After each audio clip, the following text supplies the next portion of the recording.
ओम श्री गुरुवे नमः। ओम शांति शांति शांति। प्रणाम भगवान। भगवान, अभी हमारा सत्संग मुंडक सुधा मुंडक उपनिषद प्रवचन श्री स्वामी अखंडानंद सरस्वती जी महाराज द्वारा विरचित और प्रवचन नंबर 17 से मंत्र नंबर 2 से 7 तक की व्याख्या स्वामी जी ने की है। इसके अंदर उपाधिक और निरुपाधिक रूप से अक्षर तत्व का वर्णन किया है। तो स्वामी जी एपिसोड नंबर 4 से किस तरह से बताते हैं कि अब आपको थोड़ी इधर उधर की बात सुनाते हैं। वह इधर उधर की क्या बात है कि हम बच्चे थे, जब होली के दिन आते तो हमारे गांव के लोग खूब गाली देते। तो कोई कोई सुधारक आते और कहते कि गाली नहीं देना चाहिए, यह तो बड़ा भारी सामाजिक दोष है, अश्लील है। वैसे समझो कहीं ना कहीं कुछ होता है। विलायत के जो बहुत सभ्य लोग हैं, जो कहीं कपड़े से रहित अपने शरीर को पुरुष कम से कम दिखाना पसंद नहीं करते, स्त्रियां तो दिखाती हैं। वह सभ्यता तो कहीं स्त्रियों में होती है, कहीं पुरुषों में होती है। तो वहाँ क्रिसमस के जो दिन आते हैं तो उनमें लोग नंगा होकर नाचना सभ्यता का चिन्ह समझते हैं। तो हमारे सुधारक लोग आते कहते यह तो बहुत खराब है, गाली देना, राम राम राम, यह तो असभ्यता है। तो अपने बचपन की बात मैं सुनाता हूँ। हमारे पितामह थे, अब समझो वे तो बहुत पुराने थे। संवत 1906 में उनका जन्म हुआ था। तो अब होते तो 125 वर्ष के होते। तो वे हम लोगों को बताते कि देखो, शास्त्र में तो साफ साफ लिखा है कि होली के दिन गाली देना चाहिए, उससे धर्म होता है। अब वेद पुराण निकालकर, स्मृति निकालकर सामने रख देते। अब वह सुधारकों के तो बहुत विपरीत था। अब हमारे मन में उसी समय एक बीज पड़ गया कि यह धर्मशास्त्र में गाली देना क्यों लिखा है। उसका जो समाधान हुआ बाद में वह आपको सुनाता हूँ। संवत 1975 में हमारी माता जी गई थी जगन्नाथपुरी के दर्शन करने। तो यह प्रश्न वहाँ खड़ा हुआ था कि ब्राह्मण हैं तो जगन्नाथपुरी में जाकर कच्ची रसोई खाएं कि न खाएं, दाल भात खाएं कि न खाएं। हम लोग ब्राह्मणों का भी नहीं खाते थे। पहले तो हमारे बाबा ने निर्णय दिया कि और जगह नहीं खाना चाहिए, जगन्नाथपुरी में तो वहाँ का प्रसाद खाने का, वहाँ का उच्छष्ट खाने का भी दोष नहीं है। अब महाराज सबसे बड़े सुधारक स्वामी दयानंद जी, उनकी सत्यार्थ प्रकाश पढ़ी तो उसमें नियोग का वर्णन है। नियोग अर्थात वीर्यदान। तो यह नियोग धर्म कैसे, यह प्रश्न अपने चित्त में उदय हुआ। बचपन में धर्म के बारे में जिज्ञासा रखते थे और अब बड़े हुए तो यज्ञ का पढ़ा। पशु यजेत, मेघ होते हैं, अश्वमेघ यज्ञ होता है। भाई पशुवध कैसा? नारायण, आपको क्या सुना मैं। जब सब परमात्मा है, इस बात का ज्ञान हो जाता है, उसमें यदि कोई अहिंसा को धर्म कहे, हिंसा को न कहे, तो परमात्मा की हिंसा हो जाती है। वाह भगवान वाह। दोबारा से लेते हैं भगवान।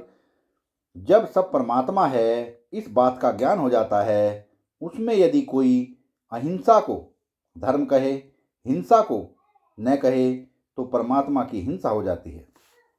यदि कोई मीठी बात को धर्म कहे और कड़वी बात को गाली को धर्म न कहे, तो आदमी के मन में तो हिंसा नहीं होगी, वह तो मीठा मीठा लगेगा, लेकिन परमात्मा की हिंसा हो जाती है। यदि अहिंसा धर्म हो और हिंसा धर्म न हो, तो परमात्मा की हिंसा, दोनों कहीं धर्म कहीं अधर्म होना चाहिए। अहिंसा का भी कहीं धर्म होना चाहिए और हिंसा का भी कहीं धर्म होना चाहिए।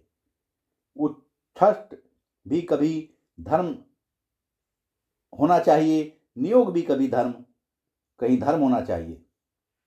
संयम भी कहीं धर्म होना चाहिए, गाली भी कहीं धर्म होना चाहिए और मीठी बात भी कहीं धर्म होना चाहिए। क्योंकि धर्म वस्तुनिष्ठ नहीं है। धर्म तो शास्त्रिक गम्य है।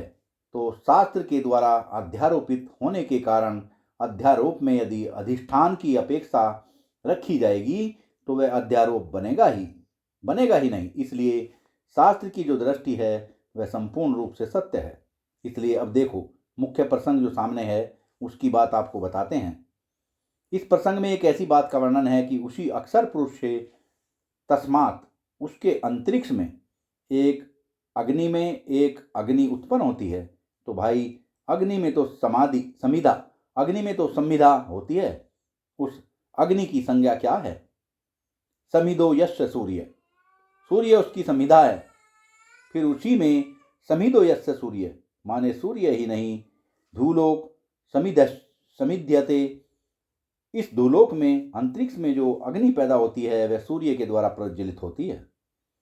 अब उस ध्युलोक की अग्नि से निकलता है चंद्रमा। यह सोम अग्नि है। उससे क्या होता है कि उससे पर्जन्य मेघ निकलता है। उससे क्या होता है कि धरती पर जो गेहूं ये औषधियाँ निकलती हैं, उससे क्या होता है कि पुरुष के शरीर में वीर्य आता है। उससे क्या होता है कि सिंचित यो पितायाम,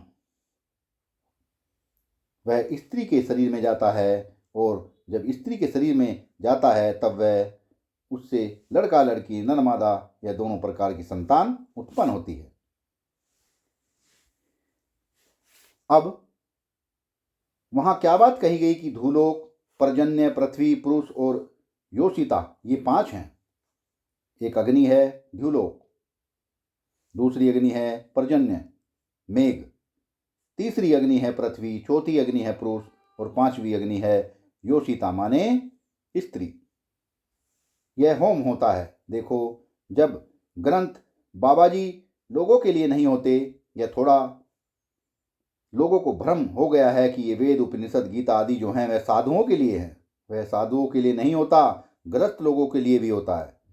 उसमें अर्थ उपार्जन की भी विधि होती है, उसमें काम भोग का भी विधान होता है, उसमें धर्म का भी विधान होता है, उसमें मोक्ष का भी विधान होता है। तो त्याग उपाधिक, वैराग्य उपाधिक जिनका अंतःकरण है उनके लिए मोक्ष का वर्णन होता है। श्रीमद् भगवत में यह प्रसंग आया है। वैराग्य राग उपाध्याभ्याम आमृतो अभय लक्षणाम। धर्म 2 तरह का होता है, एक प्रवृत्ति धर्म और एक निवृत्त धर्म।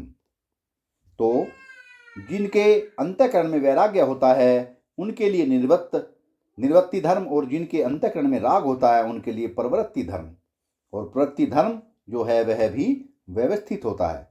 तो यह कहते हैं कि जो लोग रागोपाधिक हैं, जिनका अंतःकरण रागोपाधिक है, राग जिनमें है, उनको प्रवृत्ति धर्म का पालन करना चाहिए।